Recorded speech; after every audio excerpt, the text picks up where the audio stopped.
경기도 또 인천과 더불어서 경기도도 이제 굉장히 관심들이 많으시죠. 그래서 경기도에 대한 이야기를 좀 하도록 하겠습니다.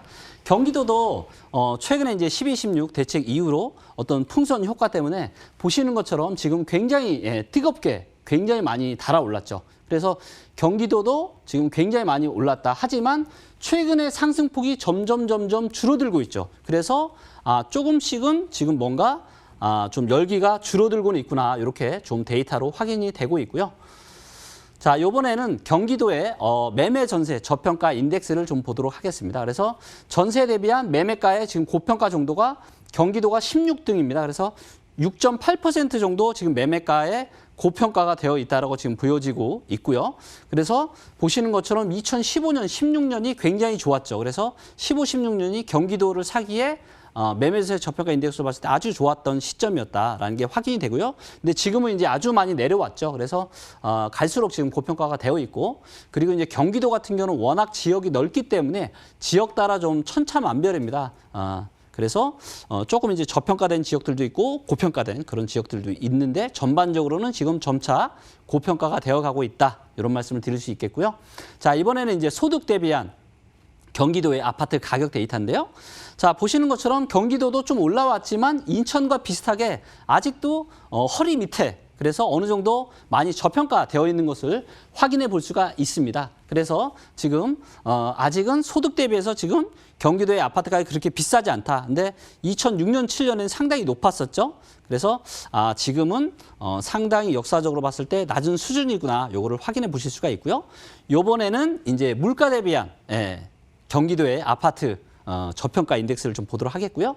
자, 보시는 것처럼 경기도도 여전히 아직은 물가 대비해서 상당히 지금 양호한 수준입니다. 과거 이제 2007년에는 굉장히 고평가가 됐었는데요. 지금은 아파트 가격이 올랐지만 그럼에도 불구하고 물가도 같이 또 올라왔기 때문에 물가가 올라갔던 속도보다는 지금 아파트가 올라간 속도가 훨씬 더 덜하다. 그래서 여전히 좀 상승에 대한 기대감이 있을 수 있겠다라는 것을 데이터로 확인이 되고요.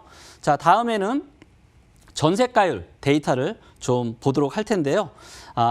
지금 전세가율 데이터는 보시는 것처럼 2017년 초반에 고점을 찍고 계속 내려오고 있고 인천보다는 조금 지금 더 안 좋은 데이터입니다. 그래서 전세가율이 내려갈 때 사시는 거는 좀 위험하다라고 제가 어제 말씀을 드렸는데 지금 이제 그래도 아직은 서울만큼은 내려오지 않았어요. 그래서 하지만 조금 지금 내려오는 추세들이 이렇게 되고 있으니까 조금은 조심을 하시는 게 좋을 것 같다. 이런 말씀을 좀 드리겠고요.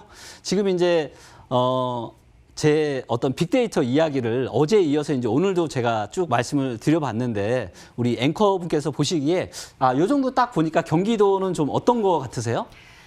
아까 그 지도를 봤을 때도 그렇고 네. 그때는 딱 비교가 됐을 때는 네. 아직까지 경기도는 하락할 수도 있을 거다라고 생각을 했지만 또 네. 서울과 비교를 한다면 네. 고평가될 가능성은 있지만 아직까지는 저평가되어 있다라고 말씀해 주셨으니까 네. 괜찮은 거 아닐까요? 저 맞나요? 예, 맞습니다. 맞아요. 예, 아직은 네. 경기도에서는 잘 고르면 예, 그러니까 아까 그 제가 AI로 만든 지도 보여드렸잖아요. 네네네. 거기 경기도 중에서도 아주 빨간 곳이 있었어요. 있었어요. 거기가 예. 어딜지 궁금했거든요. 거기가 네. 거기가 어디였냐면 저게 어디예요? 예, 평택이었습니다. 예. 저희가 평택이었고요. 네. 네. 그래서 경기도도 이제 어딘지에 따라서 많이 이제 데이터가 다르기 때문에 저 그런 빨간 점이 지금 평택이라는 말씀이시죠? 예, 맞습니다. 네, 경기도의 이제 최남단에 있는 네. 그동안 사실 평택이 너무 좋지 않았었거든요. 맞아요. 저 네. 수원이 고향이어서 평택 네. 잘 알거든요. 네, 사실은 네. 그쪽에 미군기지도 있고 예. 군대가 있었었는데 네. 요거가 이제 발달되고 있다라는 소식을 듣고 있습니다. 네, 맞습니다. 네, 그래서 앞으로는 네. 조금 이제 평택은 좀 기대를 해보셔도 괜찮을 것 같고요. 오. 자, 이어서 이제 경기도에 계속 다른 데이터를 좀 보도록 하겠습니다. 자, 경기도는 보시는 것처럼 지금 이제 매매 수급이 굉장히 지금 쭉쭉쭉쭉 올라오면서 지금 뭐 엄청난 지금 매수세가 지난 5년간의 거의 최고점을 뚫을 만큼 엄청나게 올라왔다가 최근에 지금 다시 내려가고 있고요. 보시는 것처럼 매수자가 엄청 많이 올라왔다가 매수자가 최근에 지금 굉장히 많이 또 꺾였어요. 반면에 매도자는 조금 늘었고요. 그래서 조금 굉장히 지금 어떤 그런 과열된 이런 국면들은 조금은 좀 진정이 되고 있는 이런 모습이고요. 요 밑에 이제 전세 수급 차트를 보시게 되면 전세 수급 차트도 아직은 양호하지만 최근 몇 주만 보면은 조금씩은 지금 내려오고 있는 이런 모습들이고요. 하지만 여전히 아직은 굉장히 높은 수준이기 때문에 경기도의 전세 가격이 뭐 급락을 하거나 그럴 가능성은 없어 보입니다. 자, 이번에는 경기도의 이제 향후 공급 물량인 입주 물량 데이터를 말씀을 드릴 텐데요. 자, 보시는 것처럼 경기도는 지난 2017년 18년, 19년 굉장한 입주 폭탄이었습니다. 그래서 3년 동안 이런 입주 폭탄이 있었음에도 불구하고 또 올랐던 것은 올랐는데, 자, 보시는 바와 같이 이제는 경기도의 입주 물량이 계속 줄어들 예정입니다. 그래서 공급 물량이 줄어들 예정이기 때문에 만약에 다른 데이터가 양호하고 어떤 인구와 세대수가 몰린다라면 당연히 어떤 경기도 아파트 가격에 굉장히 어떤 좋은 영향을 좀 줄 수가 있겠죠. 그래서 현재 신규 입주 비율이 6.9%로 그래서 현재 경기도에 아파트가 100개 있다라면 앞으로 새로 들어올 아파트가 6.9개 정도 있는 겁니다. 이 정도면은 굉장히 양호한 수준이라고 볼 수가 있을 거고요. 자, 이번에는 경기도의 이제 미분양 데이터입니다. 그래서 팔리지 못하고 팔려고 했으나 못 팔린 지금 아파트의 데이터인데요. 보시는 것처럼 갈수록 지금 줄어들고 있죠. 그래서 이걸 보면 입주 물량도 경기도가 앞으로 계속 줄어들고 거기에 팔리지 못한 아파트까지 계속 줄어들고 있으니까 결국에는 공급이 계속 앞으로 줄어든다는 의미이고, 근데 수요는 있다라면 경기도의 아파트 가격에 굉장히 어떤 좋은 그런 의미를 좀 줄 수가 있을 것 같고요.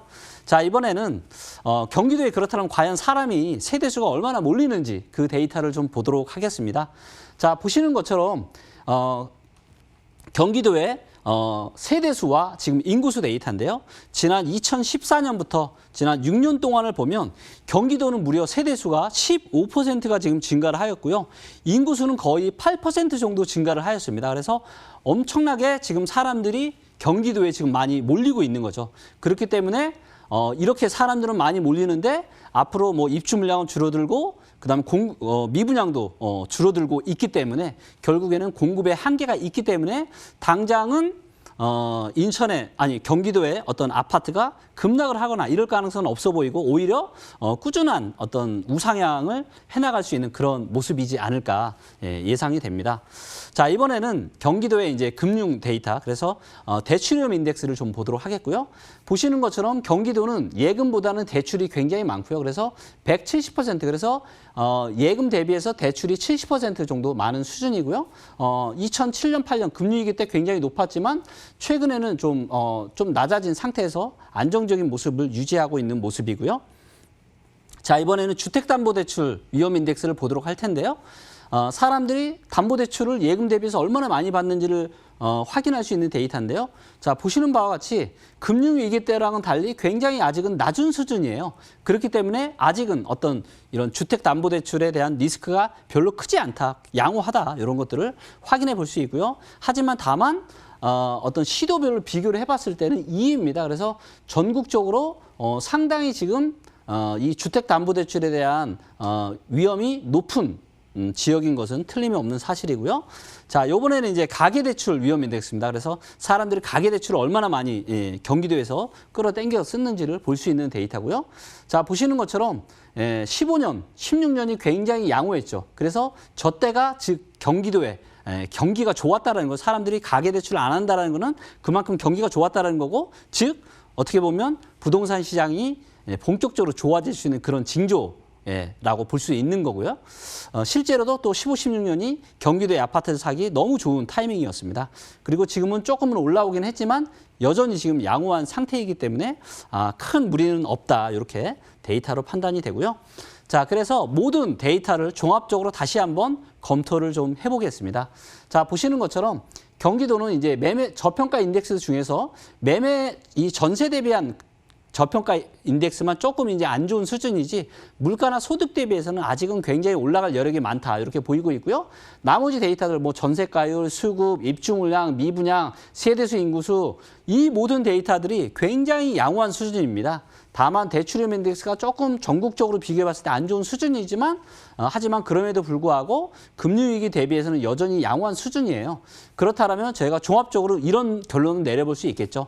아직은 이 경기도 지역의 아파트, 이 부동산의 상승세는 끝나지 않았다. 당분간은 여전히 이어질 수 있는 가능성이 상당히 많다라는 것이 데이터로 확인이 되고요. 다만 경기도는 지역이 너무나도 넓기 때문에 그 지역에 따른 세부적인 또 데이터 분석을 해서 어떤 부동산에 대한 의사결정을 하시면 좋을 것 같습니다.